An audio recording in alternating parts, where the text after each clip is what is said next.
So it sounds like you guys all did relatively well on your finals. So like, what was your study plan like for finals? Relatively well, Richard. So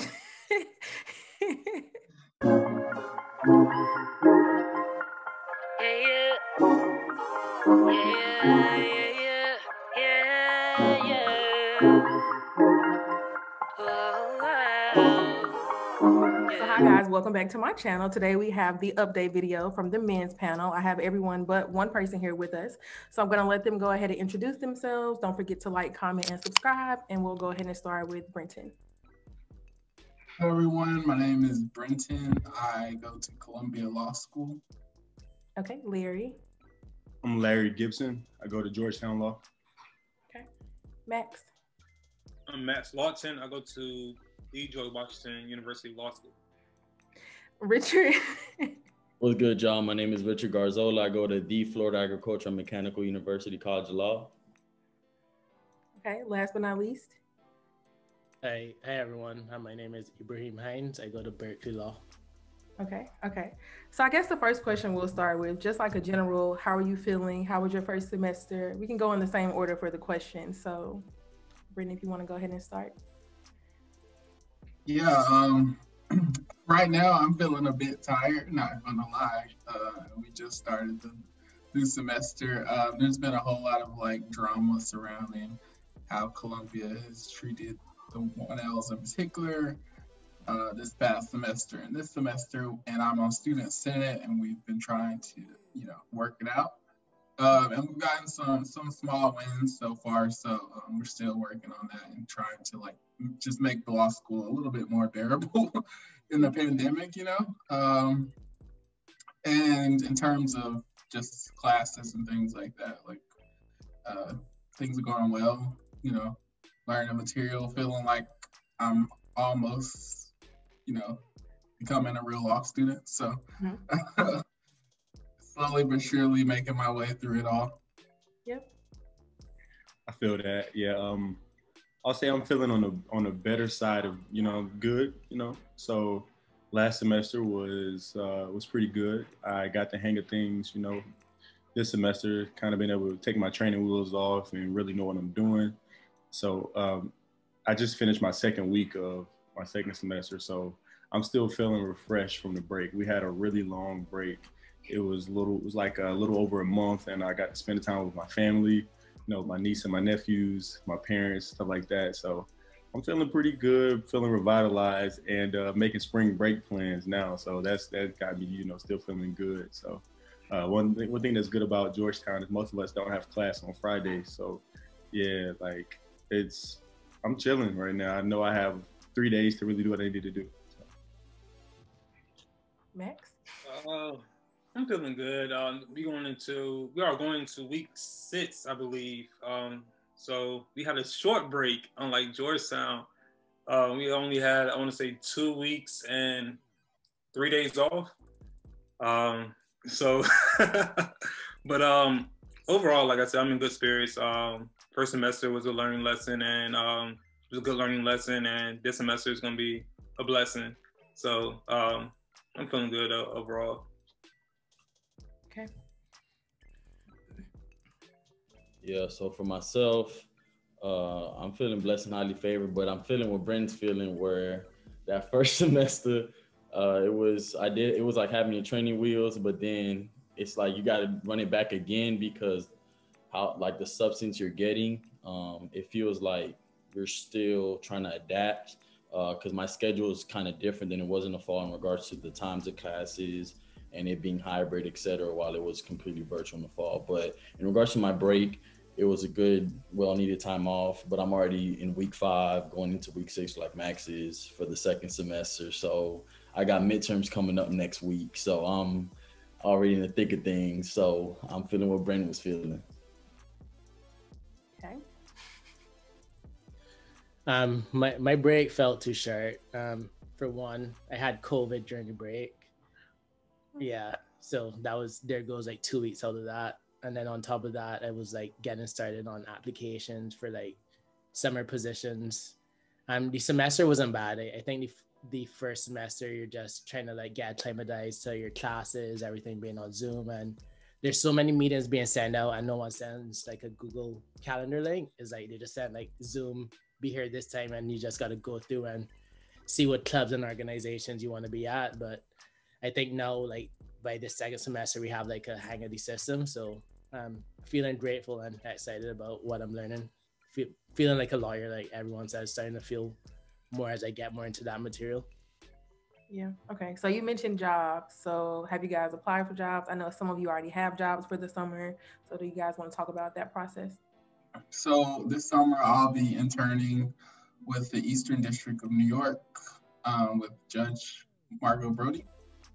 And basically that process was me applying, first of all applying, you know, sending my resume, my transcripts, my writing sample, cover letter, and then I reached out to the Career Center at Columbia and for the Office of Clerkships, and she was pretty instrumental in actually putting that application in the judge's hand, and you know, basically telling the judge that I was a good candidate. So that really helped, I think, in me getting it. And then I interviewed with 6 clerks for Judge Brody, and they asked me different questions like why I wanted to clerk, or not clerk, or why I wanted to intern with the judge, why that judge, things like that. And it went well. And then about 1 or 2 days later, I was told I got the internship. So I'll be doing that. I don't know if it's going to be virtual or in person at this point, but we'll see. Okay. So why did you want to do clerkships? Like, how does that fall into what you want to do in your career? Yeah, so I came into law school thinking that I wanted to do a clerkship because I did moot court in undergrad and I enjoyed it. I enjoyed like the research and writing component and then the oral argument component. So I thought that it will be sort of beneficial. And also you learn a lot, I think, when you clerk. You get to see how a judge looks at cases, how a judge looks at arguments. I think that's really helpful if you in particular want to be a litigator, because I think it teaches you how to craft a better, more persuasive argument when you are going before the court. So I think it's just really going to be helpful in my career trajectory in terms of how I communicate with judges and how I write, how I research, etc. Yep. Okay. Larry, you have a job too. Yes, I do. I'll be in Texas. I'll be at a firm in Texas this summer. And I'll say that I kind of took the approach of, you know, getting at it early. I know I came to law school to get a job, so that was like the first thing on my mind whenever classes started. So a lot of people may not know, but they got rid of like the whole December 1st thing where you couldn't, you know, reach out to firms until December 1st. So I took advantage of that. First off, I have the best mentor in the world here. My guy Chimeka, he's amazing. So I was in Bolsa, obviously, and first Bolsa had an event, you know, where we got to kind of meet people from firms and like, you know, it's like a game night type of thing, real informal. So that was cool. I got to kind of reach out to those associates and partners at the firms and just kind of talk to them and kind of see what a kind of like not an interview, but informational would be like. And so then my mentor was like, yo, Larry, I know you say you love Houston, so join Texas Club. And I was like, all right, bet. Joined Texas Club, and I went to a Texas Club event like that same night. And it was really cool. The Astros ended up winning like a playoff game, but like a walk-off home run that night. So I was like cheering, and like I don't honestly like baseball. I don't really like baseball, but I like winning. So I was just cheering because they won, you know. And I hit it off with like the Houston firms and stuff like that. And I honestly knew I was going to interview with that firm before midterms. And so like I ended up interviewing with that firm like in November. And so I knew the only thing that was going to hold me up from getting an offer from them was my grades. And so going into finals, I knew I just needed to take care of my grades, and I did that. I did all right. And so my winter break, I still applied to other firms. But I wasn't doing that push of like applying to like 60 places like a lot of, one else are doing during that time, because I already knew I had one that was going to offer me. And so as soon as my grades came back, it literally offered me like within an hour of me sending in my grades. And in retrospect, I wish I kind of would have, waited a little longer to accept the offer, because I didn't get to explore other firms. I still would have chosen the same firm because I love their culture and I loved everybody that I met. Like I know I'm going to enjoy myself there this summer. I'm going to learn so much, but I really wish I could have, at least interviewed with more firms and gotten to meet more people, and kind of expand my network. But yeah, I'll be in Houston this summer doing things at 9 or 10 week summer associate position. So yeah. I'm laughing because I think I had the opposite experience where they loved me and then I sent my grades and they were like, nah. So yeah. Matt. Everybody's like the 2 L 3. I was like, look, okay, I got this GPA. Like, is that good? Like, no. Like, what should I? Yeah. I feel you. I mean, same as Larry. Go to law school to come get a job for real. So basically, I went off early in the game running. I got in contact with Beverage and Diamonds in DC. I was talking to the chairman, Ben Wilson, and that's Russell Wilson's uncle, and we were just chopping it up about both being from the same part of Virginia for real. And next thing you know, he's like, hey, I want you to come here this summer and intern here. However, I told him I already accepted a position already. He was like, well, when did that position start? I told him, well, that doesn't start until the first week of June. He was like, well, your school schedule is you get out in April. I'm like, yeah. He said, well, come here and work from May time to June. I was like, oh, all right, I got you. And so honestly, that was a blessing, honestly, right there. And then with the second intern, that's with the Department of Justice. Can't really talk about that, but it's gonna be a dope internship though. So, but honestly, just like I was telling anybody, don't mark yourself out for real. So yeah. Richard. For myself, like everyone else, I at least started real early as well. I kind of went in, I want to say, so I started school August 3rd or August 10th. So by week 4, I'm already looking at things opening up because it's first week of September and I'm trying to see what I'm eligible for. But like Max said, I kind of blanketed everything, but how Larry said, don't apply to 60 things. I didn't apply. I wanted to see what I was actually interested in. But I went into law school not knowing exactly what my path or route was going to be. So I just put a lot of feelers out there. I wanted to see what the culture was like. If there was chemistry, would I be an actual fit? What can I provide to them, but what can they provide to me? So I kind of interviewed them informally, putting myself in position to best path of success when I would actually apply. So things that I did was to reach out on LinkedIn, to just talk to folks and network that way. So I kind of worked the shadows, back roads, and I got a lot of no's and yeses real early, way before any grades. So I had offers already on the table from, I shouldn't mention some of the ones I did or didn't, because I already accepted an internship or fellowship with Apple during the summer with their public policy and legal team. So I was blessed to secure that in November or December. But outside of that, I would probably encourage anyone to, like how Max just said, don't think you're not qualified for anything. Because there's opportunities out there as well, like mine. I mean, I was blessed to, secure good grades eventually, but I didn't get them till way later on when deadlines already passed. So sometimes people hold out for you if you do the right things in the process. And if they really want you, they'll make it known. And if you make it known, they might want you even more. So that's advice I would give. Okay. Yo, congrats to all you guys. You guys killed it. You guys got amazing opportunities for real. My advice is basically, if you can, do what you guys did, what everyone else did, which is apply early. However, if you couldn't do that and you're in my position, it still works out. Right now, I'm in the process. I just finished some interviews and I'm waiting to have back some offers.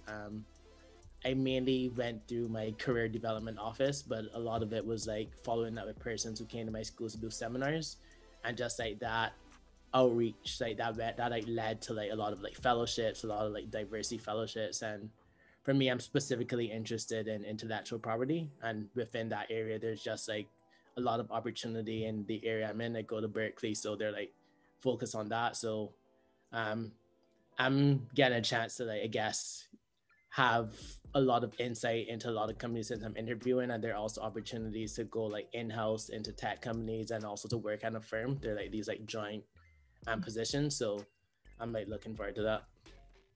Okay.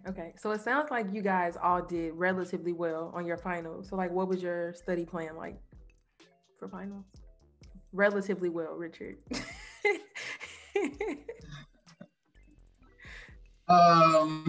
Yeah. I did well. And really my study plan was just first of all, I don't consider it worthwhile, in my opinion, to make an outline from scratch. I only made one outline from scratch, and even then I was using a supplement to make that outline along with my notes. And otherwise, I just got upperclassmen's outlines from previous semesters. And what I did was I would just, take out what I didn't need from the outline and then add things that weren't in the outline that I thought was needed, rephrase things, rework things, just like that. And I found it to be a lot more helpful that way because, a lot of the holdings of case were the same, and they were the same in those outlines. So I was like, why would I take the time to write this when it's already here? Mm-hmm. But, you can make it your own in the process and make it into something that you can understand, which is important because every outline, all your notes are unique to you. And I think a lot of law students come into law school thinking that they have to do things a specific certain way because everybody says you have to do X, Y, and Z to be successful. But really, you can be successful just by doing what works for you. If something has worked for you in the past, then it probably will work for you in the present. So I would just tell people not to listen to the crowd and really just listen to your own intuitions about what you think is going to make you a successful student. But yeah, just, doing my outlines, I started on that probably in November. And I took a lot of practice exams. I took all of the practice exams for civil procedure. I took all the practice exams that were offered for con law. Yeah, just the practice exams are key. I think that's more important than your outline. No, I feel that. So for me, my exam schedule was a little different. So I had to move my memo week because I had like a death in the family. And so my finals week was like really hectic. And so I didn't really have time to like, do like the whole like week study period beforehand or whatever. So it was more so of me, using upperclassmen outlines like Britton said. It was more so me looking at Quimby, doing quizzes on Quimby, using those Wolters Kluwer, what's those things called? I can't think of it right now either, but right. I'll share it down below. Yeah. Right. So a bunch of that, like really scouring through Georgetown Law's like online library and using anything that was free to help. Also, I had 2 roommates, and so we were able to just kind of like talk through, our classes and kind of, get like a really good understanding of what was going on before finals. And then as far as like looking at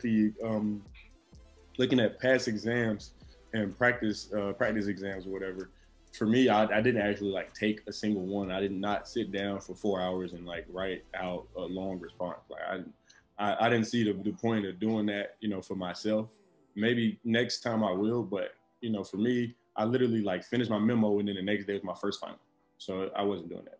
So what I did was I read the practice exams and I read like the best answers, and I was like, okay, I would have said that. I would have said that. I wouldn't have said this. Okay. And so I kind of started like constructing, like, I started thinking about how the best exams were constructed and how they kind of like tied things together and like what they always tied together and like what the professors like asked year after year after year, things of that nature, trying to get like a little bit of insight on what the professor might ask.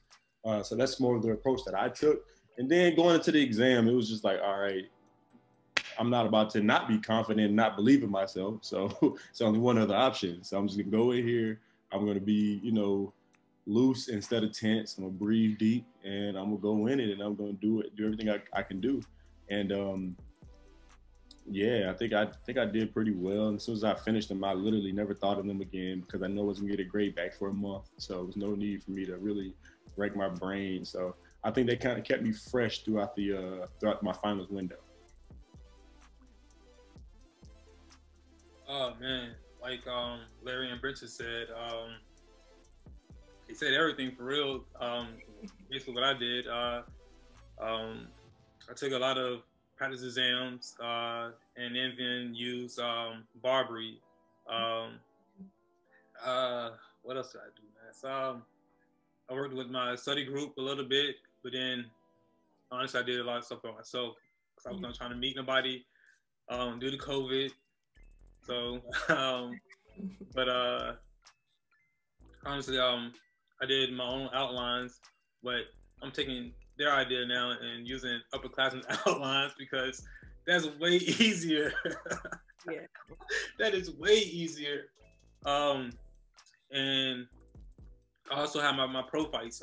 They who attend law school, like they really reached out to me. It's like, hey, I'm gonna give you a problem. Write it down. I'll grade it at the end of the day or end of the night. I'm like, all right, bet that. I did that. I used upperclassmen, and then I just went to a lot of office hours in between before the finals to see like, hey, let me dig in your head a little bit more to see like what is actually going to be on this exam. So when the exam day came, like Larry said, I was loose. I worked out that morning. Quite hit. I was like, okay, it's time to go. And once the exam ended, I'm like, bro, I ain't worried about that shit. Like, yeah. So, but other than that, everything else I just left it up to God, honestly. So yeah. Maybe I should have worked out. Then maybe I don't know. Richard. I took shots before, so there's a little. I got loose. Nah, I'm just playing.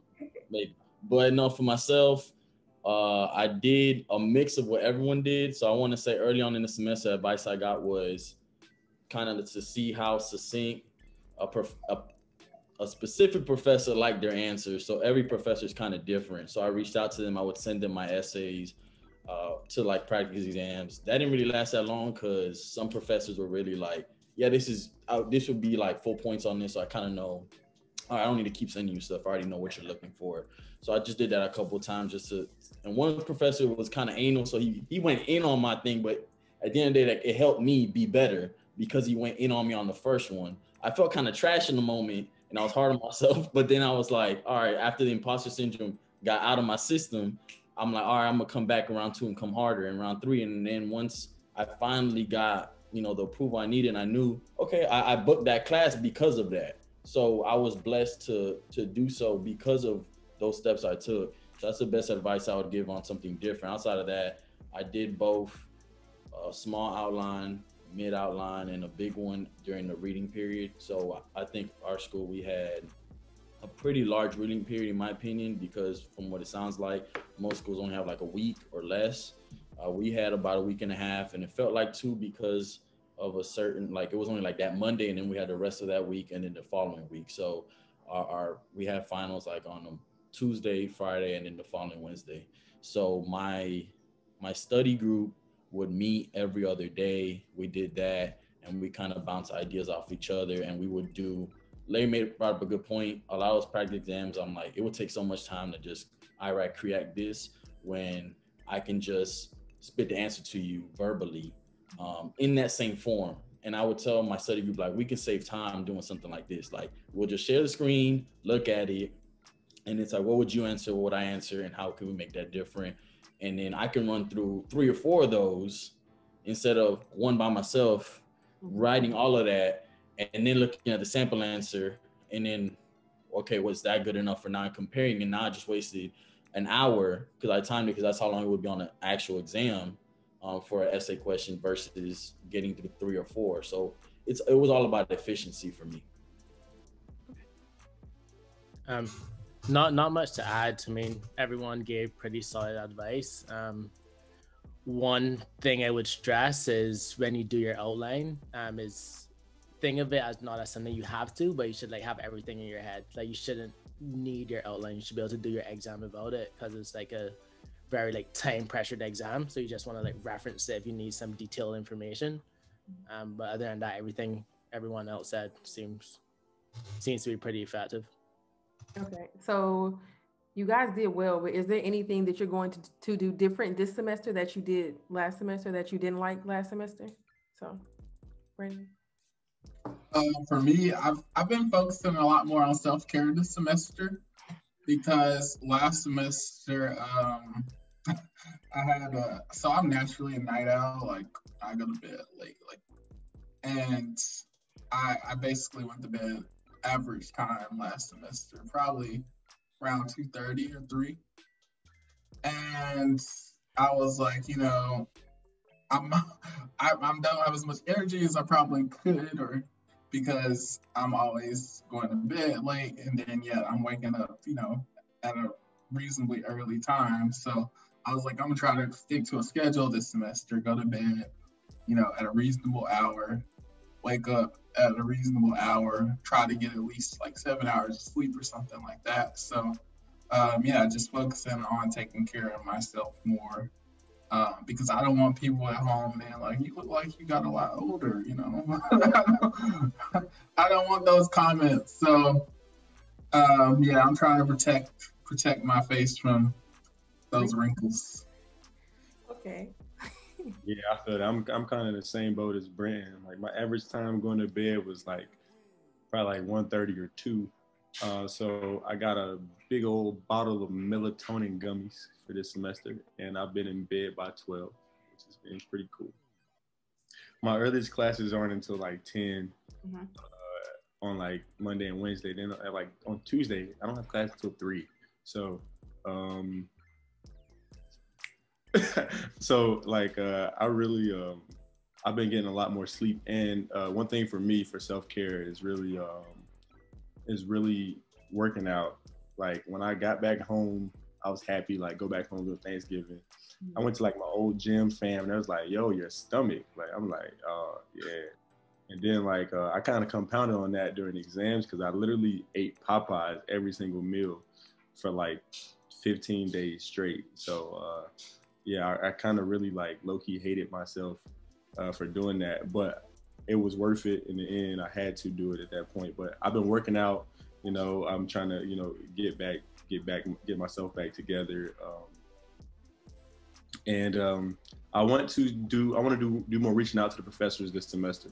I think last semester, I'm not gonna say it was really imposter syndrome, but I had like a lot of stuff going on, and I was like, you know what? Talking to these professors is not gonna make me, it's not gonna, they don't really know me, so I'm not really gonna do all of that. But in retrospect, I should have, because they were actually very supportive whenever, like the cat was out of the bag, stuff like that. So this semester, I'll, build a better rapport with my professors, and do what Richard was saying as far as, handing in exams early, essays early, kind of learning what they like and what they don't like. For me, I'm the complete opposite. So I go to sleep by 10:30 each night, but I wake up at 4:30, 5 o'clock in the morning. Being that my classes are early, like I think my earliest class this semester is at 8:15 on Monday, and then last semester was like at 7:45. So yeah, it's almost my bedtime. But so this semester, I think what I will do differently is I guess stay up till at least 11:30, and still wake up at the same time. Because I think I do better when nobody's up for real. I can go run. Being that my grandma called me fat at Christmas time, she said, "You gained a little weight in that stomach, boy." I was like, "Oh, my bad. Don't shoot me." So now I'm just like trying to run. I'm putting my gym together in my garage. So yeah. So that's what I'm gonna do different this semester is work out more. Let me know if you need a buddy, Max. I need it, you know what I'm saying? Bro, you down the street, bro. Just pull up. Say less. Grandma's a savage. My grandma also was like, your stomach a little bit more. Well, I haven't been home, so I don't have that problem. So, Richard. Yeah, so for myself, I need to take a page out of, it's already week 5, but I need to take a page out of Brandon's book with the mental health thing, because that was all the way ravaged and all up and through there and in the fall. Because I felt I was going 1,000 miles per hour my first semester. Like I was trying to do everything, be involved, be on top of my classes, be on top of my professors, like do everything that you're supposed to do instead of taking a step back and looking at the bigger picture, and understanding that, hey, I got to make it to the stage physically to cross it. Well, COVID willing, and God willing. But, you know, at the end of the day, I got to actually, you know, be able to graduate and be in one piece, mentally, physically, and emotionally. So that is kind of like what I want to do differently and be more of a resource to some of my classmates as well. As, you know, paying it forward like many of the 2Os and 3Os, where for me, I was blessed to become a tutor this semester as well. So I'm gonna be doing things of that sort for the law review and SBA. So, you know, taking out time to really have more time management and my mental health is what's gonna be different. I think everyone pretty much touched on this, which is like having balance. Yeah. Everyone talked about exercising, which that's like one thing I actually did a good job at. But however, for me, it actually was counterproductive to doing well in school because I was in the Eastern time zone, which is like 3 hours behind Pacific time in California. And I used to like go run in the morning with this group at like 5 a.m., which is like 2 a.m. at that time. And my last class was like maybe 6 p.m. finish at 6 p.m. Pacific time. So by the time it was that time, I was like burnt out. Like I was just mentally, physically like drained. So this semester, one thing I need to like do a better job of like aligning like my schedule so I could, in the best way that I could be effective at that time. I mean, similar to what Matt was saying, you gotta adjust your bedtime and whatnot. The other main lesson I learned is that you're getting like all of these different organizations, all these different exams, so many commitments, and it started like has like this emotional spiraling effect where like you're in class and you're like not focused. Best advice I could have is like when you're doing something, like do it, just be present. Don't think as if you're like as if you're like saving time by working on something else while in something. It's just best to be just present, just be as focused as you can be. That's the most time efficient thing to do. Yeah. Okay, so I know Berkeley and UCLA are online fully. Really quick, are you guys online, hybrid, person? I'm mostly online. I have one class that meets in person once a week. Okay. Yeah, I'll be going in person to my property class on Mondays from now on. Okay. We're online. Yeah, we're hybrid. So I have 2 of my classes are in person. Okay. And so you guys mentioned organization. So what all did you join last semester, or what are you joining this semester too? Yeah, I'm in quite a bit balance, man. Yeah. So I'm in Student Senate. I was elected to that position, which is quite a bit of a time commitment because we have meetings every other week, and then there's just a lot that we have to get done, especially in the pandemic, advocating for students on so many different issues because of Columbia's you know, reputation and what has transpired over these past few weeks. I'm also in Williams Moot Court, which is the moot court that deals with issues of gender and sexuality. And our competition actually is normally at UCLA, but it was canceled this year because of COVID. Yeah. And I'm also in Black Lawsuits Association, and first generation professionals. Yeah, I think that's it. Ooh, man, so yeah, I'm in BOSA. I'm in Texas Club. I'm in like Pipeline to Practice. I'm a Barbary rep, so I'll be getting that free Barbie bar prep. You know what I'm saying? So come holler at me. I'm pitching that Barbie. But other than that, I'm not really looking to join anything else right now. Whenever my like classmates or like friends or colleagues, if you want to call them that, hit me up and they ask me for help on something, then I do my best to help out. But I'm not trying to join anything. This semester for me is about becoming the best writer I can become before the summertime. And also like my 2021 goal is to somehow make a connection with Rich Paul and meet Rich Paul. That's like my goal for this year.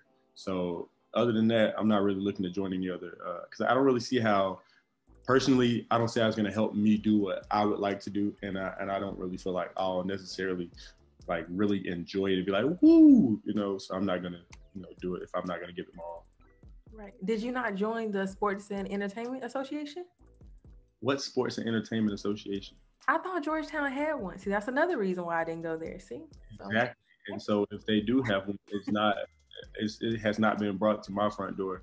And like this year doing like the tabling thing, we're supposed to go meet the organizations. Like it was like virtual. I didn't know how to work the thing. Like I met nobody. I stayed in like the main session instead of any of the breakout rooms. Yeah, so I did that wrong. So it could be. I think it is. I think it's just small and new. So yeah. Okay. Max? I'm in BOSA and I'm in the Veterans Social Club. That's the only two for real, because I'm like Larry said, I'm just trying to focus on myself this semester and this year for real. And maybe next year, if you go back in person, I might be in sprinkle a little bit in some organization, but right now I'm just chilling. So yeah. Yeah.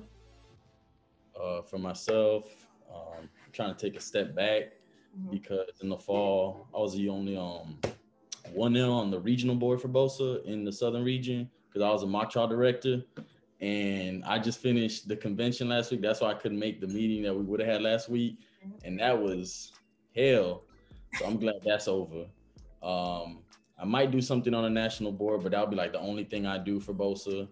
And right now I'm gonna be a tutor. I'll probably do something like that throughout my career because I find it really helpful to pay it forward because all the tutors I went to in the fall were really helpful for me and they gave me the keys, especially when they took the same professor, kind of like seeing the niche and what the professor is looking for. So when I could provide that for someone else, I always think that's like the best thing. So those two things are probably be my niche. But outside of that, I'm trying to focus on I could be the best law student every day. Yeah. I'm part of the Berkeley Technology Law Journal. I'm like on the podcasts. I'm also in the sports and entertainment. Like Larry, like I've been reaching out to Rich Paul, like trying to like, I mean, it will be my goal to be able to just like help some athletes like coming through high school ranks, just help connect them with that. So like, I mean, that seems like a cool job and just so much respect for that, man. I'm also part of something at St. I'm going to give a little plug.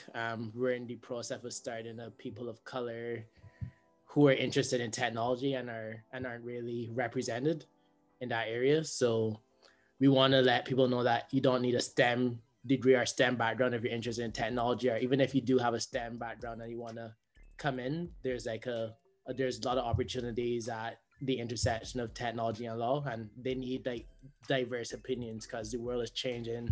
Technology is being very transformative across like several industries. So like we start to need that representation. Okay. Okay.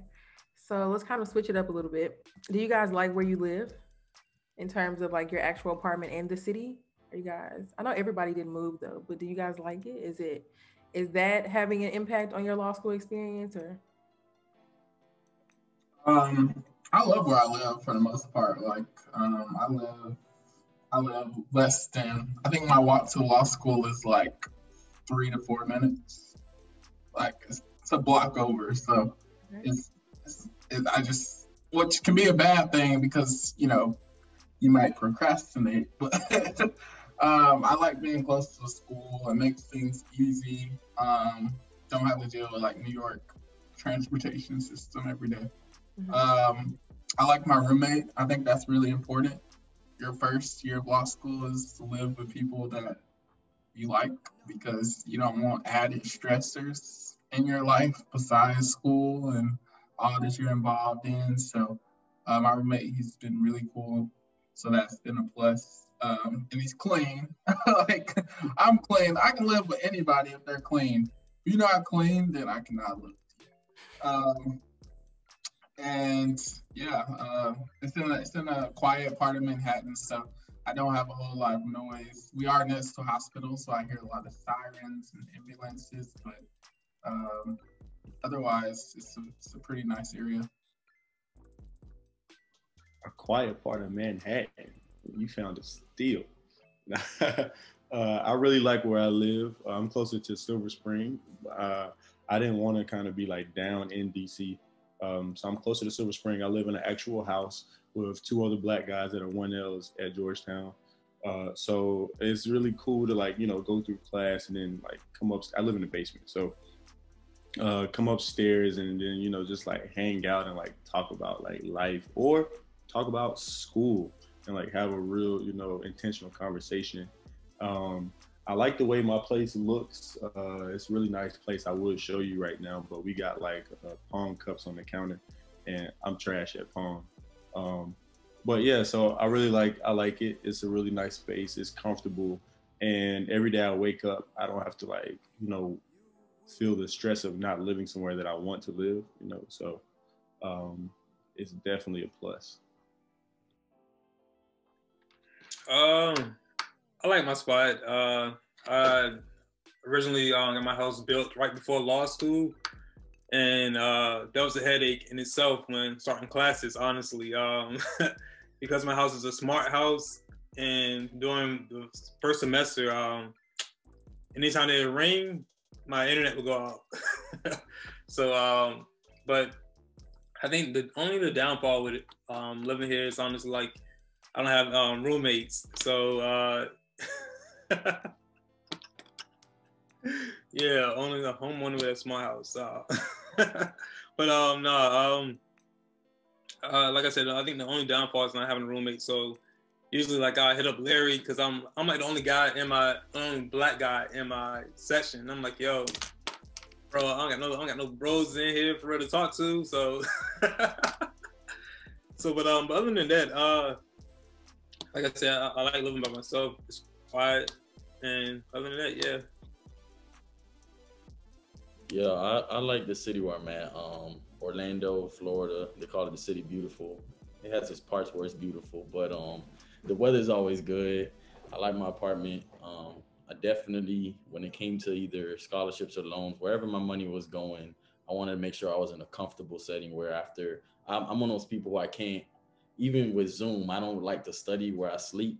So some people are cool with that. Some people are not, but I'm always either at a business center, library, wherever I kind of separate school from where I rest. So I needed to know where I rest is somewhere I can be comfortable, not trying to go back to the ghetto of the hood. So I want to make sure I live somewhere where I was going to be comfortable coming home, because my campus is like in the hood. So it was like, all right, I got enough of that throughout the day. So that's about it for me.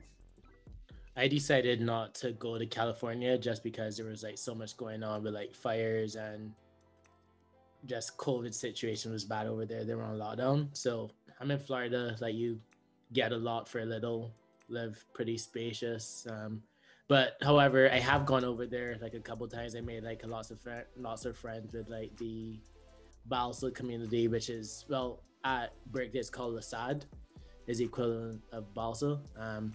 And they do like some events, they like have like kickbacks and stuff. So being able to like build community, and just like the vibe is like there's like a law school, there's like a complex just for like law school students, and maybe it's like walking distance to law school. Is from times I've been there, is great weather, great vibes, like very walkable sort of place.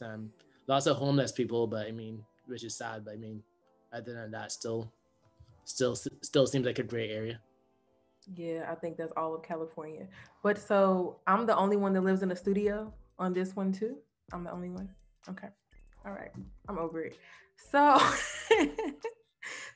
okay. How do you guys like your school overall though? Have you had any crazy incidents, any really good incidents, any regrets about your school? Oh, okay. Maybe you shouldn't answer. I feel like Columbia is crazy now. I don't know. I was like, can I just post the link to Above the Law? Like, need I say more? Yeah, we'll skip you. I'll put a link down below. Larry. Well, I'll say this. Georgetown has a wealth of resources. Like, there's not really anything that I like want or need that's not at my fingertips. So I love that. They really set me up in like a position to succeed as far as like scheduling and everything like that. So it's really like they do their best to take some of the pressure off of us, especially like the minorities, stuff like that. They really go the extra mile for us, I feel. However, obviously, like it's law school, and you know, we live in a bicameralist society, so everybody's not gonna have your exact same views, and sometimes those views get expressed in class. I haven't had any like really terrible experiences, but I have had like a couple of those times where it's like, why would you say that? You know, like what did you have to prove here? You know, and sometimes I hang out with a lot of the Howard Law 1Ls, and they like to remind me how, you know, they have like, you know, that Black community feeling even in class. They try to make me jealous, but I low-key am a little jealous. So that's why I hang out with them so much. But it's cool, you know, I like sneaking to all of their events. And then also I'll say that the Black 2Ls and 3Ls are really helpful at Georgetown, and they really reached out to me, and they invite me to all their events. I don't know why they keep on inviting me, because I don't feel like I have any sense sometimes, but they keep inviting me, and I just enjoy them. Bro, they invite you because you're the turnip king. You know that. I wanted to say that, but I was like, you know that, bro. We're on, you know, this is recorded. I'm not gonna call you out. No, not me. I did invite Max out to hang out one night. Oh. He turned me down because he had a paper due 22 days later. Actually, it wasn't due 22 days later, but I did turn him down though, because we did have a memo due that following weekend. 3 weekends later. Yeah. Focused, okay.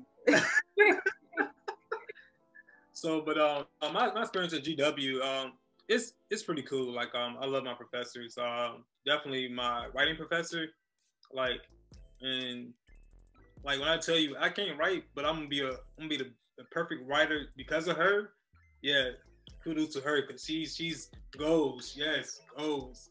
But honestly, like the professors do go out their way to talk with you and to really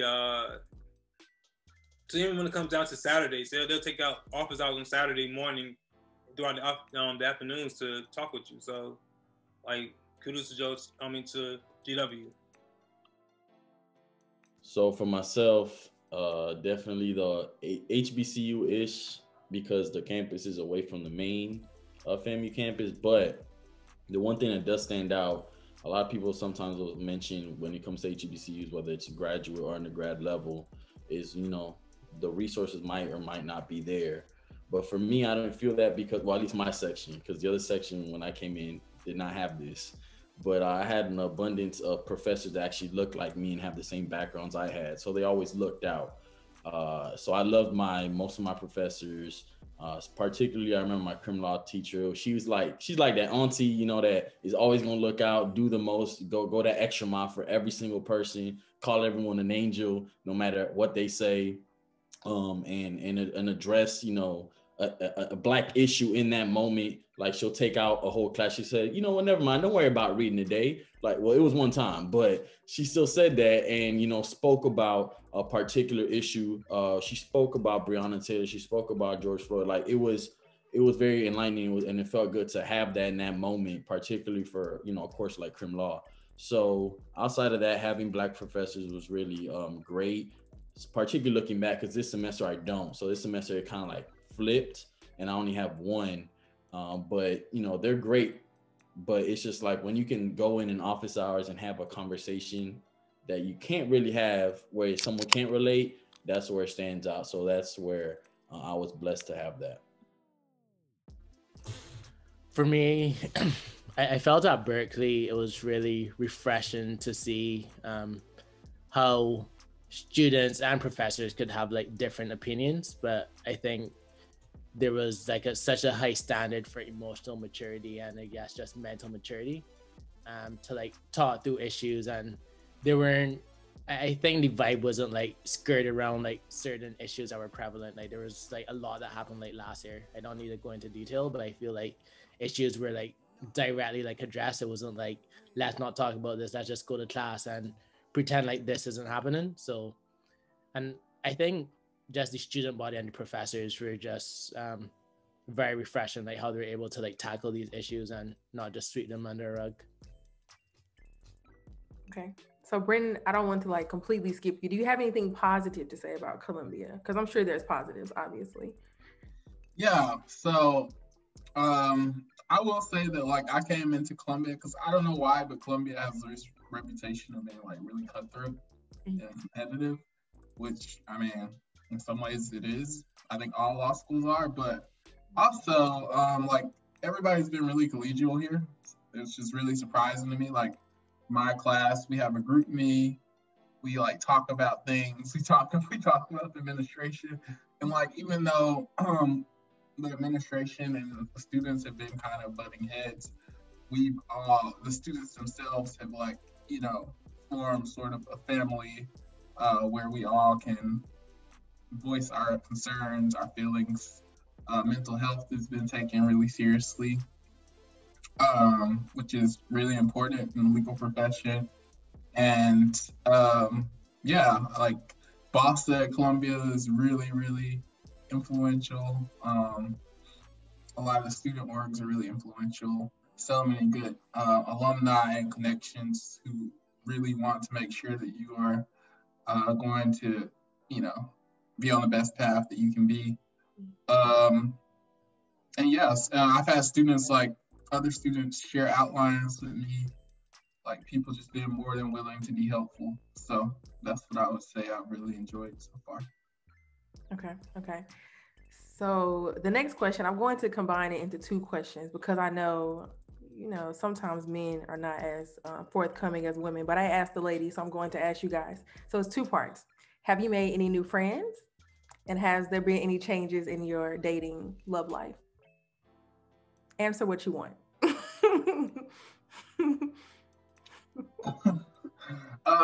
First of all, the second part of that question, dating life, I'll just say no. First part, making friends, it's been a bit tough because of the pandemic and because we've mostly been virtual, but I have made some friends. A lot of people who are from Texas, like you just find other Texans for some reason. I made some friends with people who are from Texas. I made friends with people who are in my study groups. I would say that's really a good opportunity to make friends, especially in this COVID world, is maybe form a study group. You can meet on Zoom, y'all can get to know each other, then maybe that can lead to a friendship. So that I've made a lot of friends, you know, with the 2Ls and 3Ls at Georgetown. I've made a lot of friends in the Howard law community. And I've tried to make friends with George Washington, but they don't like to ever hang out at all. They're the busiest people in the world. But besides that, as far as like my love life, I'm still single. There are a lot of beautiful Black women in law school in this city. However, they are not for the weak-hearted. They are great people, but if you want to step to a law school woman, you better step correct. And I have not made up in my mind that I want to step to somebody on that level at this point. So I am still single. Oh man, Georgetown. But no, I made 2 friends in law school. 2. That's Brianna and Bria. Those are my study partners. So shout out to the fam. But honestly, haven't really been out there trying to make new friends because of COVID, honestly. But like I told Larry, you better pull up anytime, bro. Like it's time to work out. But dating, I'm single, but I'm dating though. So I am taking some time out this semester to be in these streets. No, I'm playing. I ain't being in the streets, but I'm gonna be dating though. But other than that, yeah. This man said be in these streets. Nah, no changes on the second, but in regards to friends, yeah, great point on COVID. So I personally never go out. So my whole section knows about me where I do not go out. So they just stopped inviting me to stuff because I just don't. Well, 1, because of school, but 2, Rona. I was just like, yeah, I'm not trying to get the vid. I don't know where y'all been, who y'all been with, who you been in. So I'm just like trying to stay away from that. But I made like amazing friends that I study with. I already had a friend coming in, met great friend while I've been in. My roommate is also this man here. My roommate also is in my section too. So and he's a noob too. So that's been good. But outside of that, keeping the circle as small as possible. Sometimes non-existent, but as from 1 to 2 is what I'm talking about. So that's about it. But no, nothing huge. As far as making friends, I'm trying to get out of circles that I would normally just be in. I mean, sports, entertainment. If you like basketball, I'm I would have probably talked to you, but I'm trying to imagine if the semester is going on, just walking down the hall, you randomly meet someone that you're probably not going to be in their circle all the time, but it's still a meaningful relationship in the end. So I've been trying to just try to connect with some people on that level. So we have this random virtual meet this person sort of thing. So I've tried to be purposeful about that. So I guess we're almost done here. Is there anything that was really different for you guys? Any advice you want to give? Anything that you're if you expect this to be the case, it's not? Final words of wisdom, I guess. I'll just say that I struggled immensely with imposter syndrome my first semester, and especially at an institution like Columbia. I didn't grow up wealthy. I didn't come from a privileged background. And at times you can feel like you don't belong in this world. Because for instance, somebody I was talking to one day told me that they had an au pair growing up, and I didn't even know what that was. And basically it's a foreign nanny. So, so I was like, this is a foreign world. I don't belong. I was questioning myself.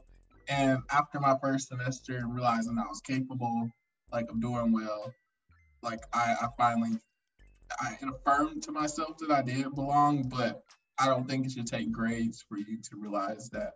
So I would just tell everybody who's coming to law school that you do belong. If you got there, you do belong, and just keep that in your mind. I would tell anybody. So I was one of those type of people who wanted to I'm 26, so I knew that I wanted to do well when I got to law school. I wasn't coming to play games. I wasn't coming to like socialize, even though I'm a social person. So coming into law school, I was trying to find any little edge that I could get, over the summer, do whatever I could to like kind of learn. So if I give somebody advice, I would say, reach out to like small firms in your city or whatever, or like small law offices, and try to intern before you start law school.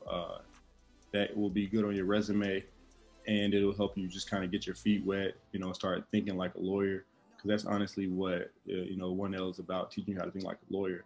But 2, I would say the best thing to do would be to work on your legal writing skills, because legal writing is what it's all about. It's not really about the reading. Everybody's like, oh, the reading. The stuff is interesting. It's like a mini soap opera every single case. So you're not going to be like really bored reading. You're going to be able to get through the reading. Anybody can get through the reading pretty much. It's going to be coming down to your writing skills. So do your best to sharpen your writing skills. Like I got to the point last semester where it was like, okay, I know how all of this stuff connects. I know any and everything about all of my classes that I need to know for the final. However, I feel like the cap on me right now is my writing skills. And so that's something that I'm going to actively overcome this semester. So my advice would just be work on your writing. Then like, as far as like overcoming like imposter syndrome, just know that you deserve to be there as well. And your diverse perspective is, the reason why you're there. So don't be afraid to share it. And don't feel like you have to do everything at once. Just pick a couple things and really be good at it, and excel. To piggyback off of what Larry said when it comes to the writing, definitely watch videos, YouTube, watch watch YouTube videos, or just talk to other people who are 2Ls or 3Ls about when it comes to taking a exam. Because honestly, I didn't know nothing about the crack method or Iraq method before I came to law school. I was like, yo, what are they talking about? Who is this? Who's Iraq? Who's crack? And then in our writing class, we don't use that at GW for legal writing. We use the treat method. But that's different. Yeah, that's a foreign language. But that's the biggest thing. Like, writing is the biggest thing when it comes to law school. And then the other part I would tell you is, like, before you come to law school, make sure your head is clear, because when you got a lot of things going on, you'll lose train of thought in taking the classes, honestly. So that's like my biggest thing I could tell you of wisdom, to make sure your head is clear. So yeah. I would say, well, first I'll start with the advice. Come in with the, empty canvas, open mind, and just be ready to, kind of like win each day and not overlook. That was my issue. So that's why I'm saying that, because I always try to look ahead. I always try to, kind of predict what was gonna happen next and what I was doing instead of, or for my future career, et cetera, instead of seeing and doing what's right in front of me and enjoying it too. Because one, some of us are paying for this and going into debt for this. But then 2, understanding that you're worthy, and especially being a Black student where some of us are not supposed to be here, or we're told we shouldn't be here, kind of taking advantage of that. And really understanding what that means for me in regards to different than what I expected. I always was told how hard law school was going to be, how overwhelmed I was going to be. But it's kind of like when you put that in your brain, you're kind of now anticipating that you're anticipating yourself already being anxious and overwhelmed instead of just taking it on for what it is. And sometimes you'd be like, damn, I was going to get it done anyway. So why was I stressing over all the work I had to do when I already got it done? So kind of understanding to take it day by day, have patience, and really believing in yourself. That's the difference from what I was expecting. I really thought I was going to be, drowning above the water. And now I was like, oh, wait, I'm kind of straight at this, so it's just like, I could do this. And, but you just got to take it day by day to understand that. I guess my advice is similar to Larry's.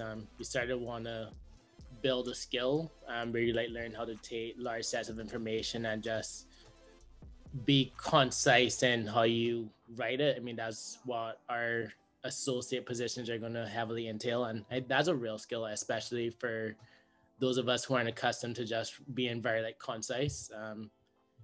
And I guess my other piece of advice would be to just be present, just be like mindful, focus on whatever you're doing. Don't try to have your mind preoccupied. You just got to let go whatever else isn't going on. Just be present. Yeah, I definitely, yeah, for sure. Be present and stop like stressing about things that are in the future. We need to be worried about today. So yeah, definitely. But thank you guys for being here. Guys, don't forget to like, comment, and subscribe. And that's all for this video. Bye, y'all.